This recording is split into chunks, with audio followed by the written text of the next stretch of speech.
So now, see, here we are. We're talking about this. We're stuck in a rut. We need that kind of inspiration. We need to be in a situation like that. See, I'm just kind of the opposite. You feel like your life is going nowhere? See, I feel like my life is just taking off. I've just started. Well, see, that's the thing. Now, when I was working, when I loved the old job at EBN and that stuff. Yeah, but some of those guys were pretty...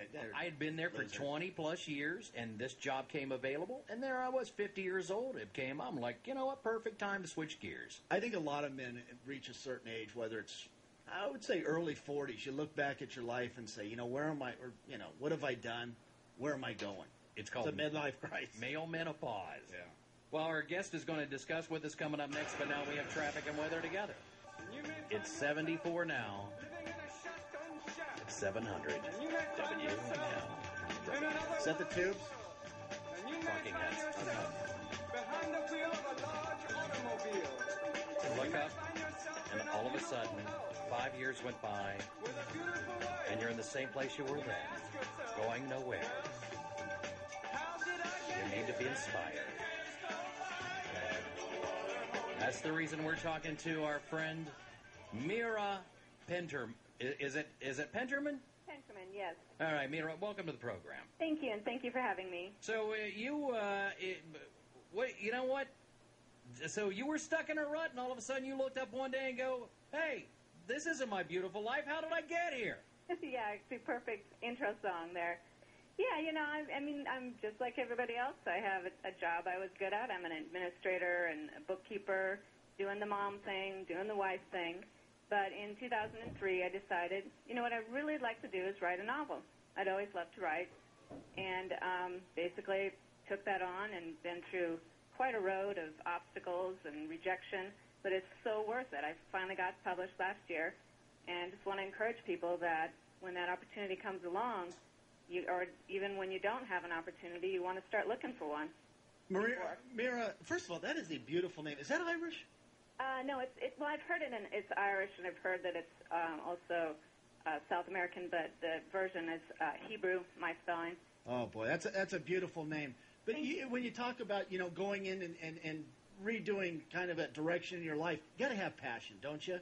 Yeah, absolutely. It's got to be what, you know, you just can't get to the end of your life and have not done.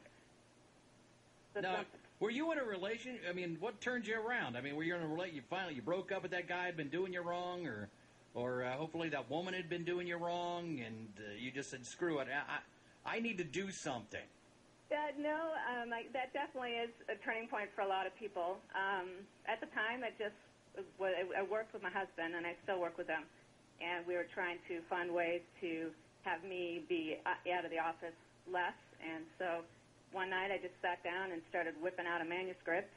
It didn't end up being the one that I published, but once I realized that I could put it together, I thought this is what I really want to do.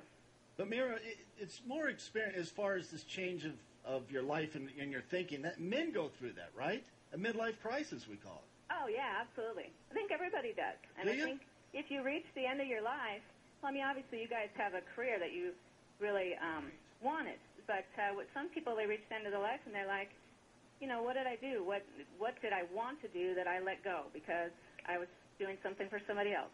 Now, Mira, now I'm sorry, but how old are you? I'm 46. If I'm okay, perfect. Now, you reached the age of 44, 45, whatever it might be when you started this project. Now, see that you wrote a novel. A lot of guys, they hit that age and they buy a vet and get an 18-year-old girlfriend. Yeah, it's not the most healthy way to deal with that. I don't know. If you want a vet, you want a vet. I think it's a matter of looking inside yourself and seeing what it is you really want out of your life. If it's traveling the country in a Corvette, then something that you want to say that you've done when you get to the end of your days, then that might be the choice. But don't you think it's important for you to surround yourself with people that, you know, will encourage you? I'm sure your husband encourages you. Let me give you an example, or maybe it drives you.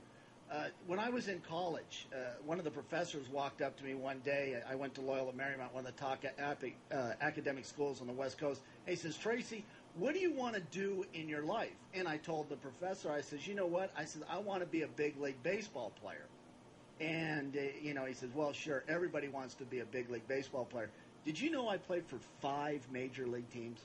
Yeah. And that really drove me into playing big Hold league on, baseball. she was saying she knew that. You knew that? I read your bios, yeah. And I think it's the kind of attitude you got from your professor is something that you were able to overcome by saying, okay, that's nice, you think that, but I'm still going to do it. And I think that's what it takes, especially in when it comes to something like baseball or writing. Or Right, you have a better chance of hitting the lottery than playing Major League Baseball. Did it also mention in that bio that we have the #1 show in the region? Did it mention any of that?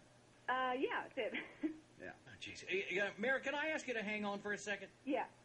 We're talking inspiration and changing gears. We're talking to Mira Penderman, Eddie Tracy, and you, and your inspiration.